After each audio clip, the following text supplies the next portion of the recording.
আসসালামু আলাইকুম, কেমন আছেন সবাই? আই হোপ আপনারা সবাই অনেক ভালো আছেন এবং আপনাদেরকে ভালো থাকার জন্য, ভালো রাখার জন্য, ভালোভাবে জীবনটাকে গড়ার জন্য এবং ভালোভাবে জীবনে এগিয়ে যাওয়ার জন্য এবং একজন ভালো মানুষ হওয়ার জন্য আমার এই প্রচেষ্টা। আপনারা জানেন যে প্রত্যেক দিন আমি আপনাদের সঙ্গে কিছু না কিছু যোগাযোগ করি অনলাইনে। এটা সেটারই একটা অংশ, 90 দিনের একটা সেশন, যেটা ইতিমধ্যেই সারা বাংলাদেশে ব্যাপকভাবে সাড়া ফেলেছে। কারণ টানা 90 দিন আমরা সেশন করার চেষ্টা করছি এবং করে যাচ্ছি। এখনও পর্যন্ত গ্যাপ হয় নাই আল্লাহর রহমতে, এবং 4টা ব্যাচ, চতুর্থ ব্যাচ শেষ হওয়ার পথে। ইনশাল্লাহ নতুন বছর 5ম ব্যাচ শুরু হবে। তো আপনাদের সবাইকে শুভকামনা জানাচ্ছি। আজকে যে বিষয়টা নিয়ে আলাপ করব খুব ছোট করে, আপনারা জানেন যে এগুলো ইউটিউবে চলে যায় সরাসরি এখান থেকে, এবং আমাদের পেজ আছে, আমাদের গ্রুপ আছে এবং আমাদের ইউটিউব আছে।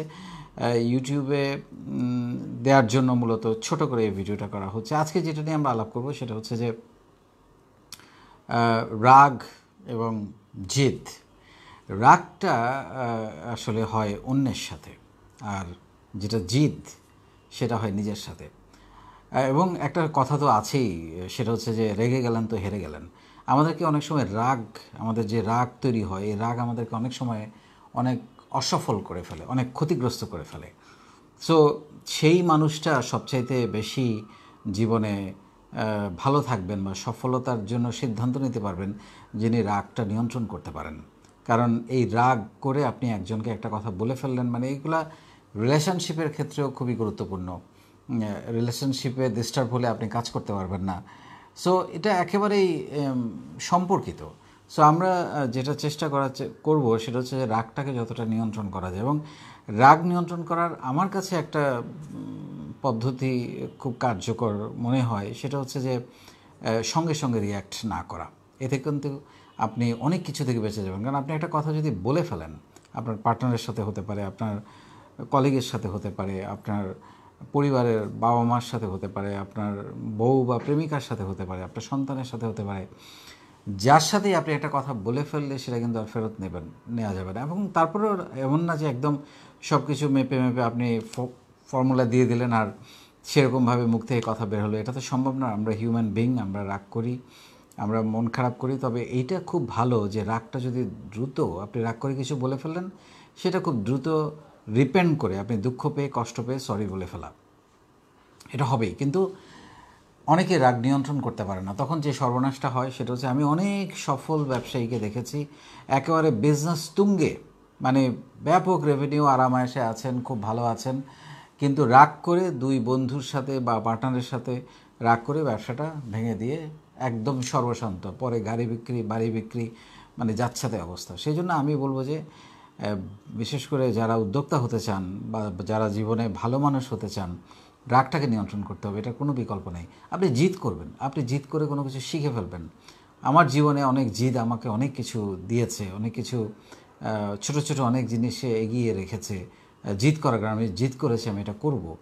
আমি আপনি জিদ করবেন নিজের সাথে যে আমার, এবং জিদটা অনেকটা উপাসনার মতো, প্রার্থনার মতো। আপনি যদি নিজের সাথে জিদ করেন, আপনি সেই জিদটাকে পাওয়ার জন্য আপনার মধ্যে একটা প্রার্থনা কাজ করবে, একটা পরিশ্রম কাজ করবে, একটা উন্মাদনা কাজ করবে, একটা ভালোবাসা কাজ করবে এবং একটা একাগ্রতা কাজ করবে, এবং সেটা খুবই দরকার লাইফে।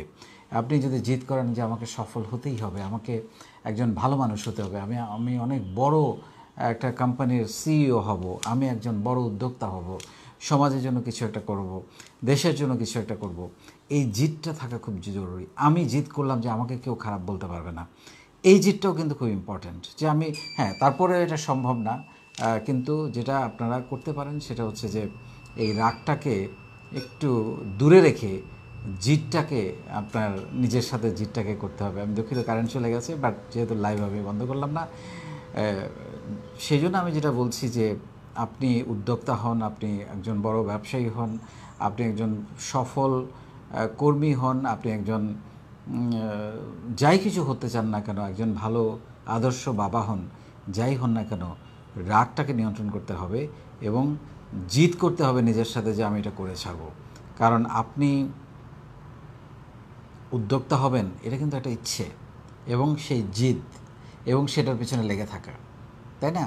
তা আমরা যেটা আজকে একটু নিজে নিজে প্র্যাকটিস করার চেষ্টা করব সেটা হচ্ছে যে রাগটাকে নিয়ন্ত্রণ করে জিদটা হচ্ছে স্বপ্ন দেখবেন আপনি, সেই স্বপ্নটাকে আপনি ধরে রাখবেন বুকের মধ্যে এবং জিদটা কাজ করতে হবে যে এই স্বপ্ন আমি বাস্তবায়ন করে ছাড়ব। সো এইটা যদি আপনারা মেনটেন করতে পারেন, আমার ধারণা যে জীবনে চড়াই উতরাই থাকবে, ওঠানামা থাকবে, কিন্তু আপনি আবার ঘুরে দাঁড়াবেন। এবং সমান্তরাল কোনো কিছু ভালো না, আপনি জানেন তো সমান্তরাল হলে মানুষ মরে যায়। সো উত্থান পতন থাকবে, এর মধ্যেই আমাদের এগিয়ে যেতে হবে এবং আপনাদের এগিয়ে যাওয়া সুন্দর হোক, সফল হোক এবং অনেক মানুষের জন্য হোক, সেটাই আমার কামনা। অনেক ভালো থাকবেন।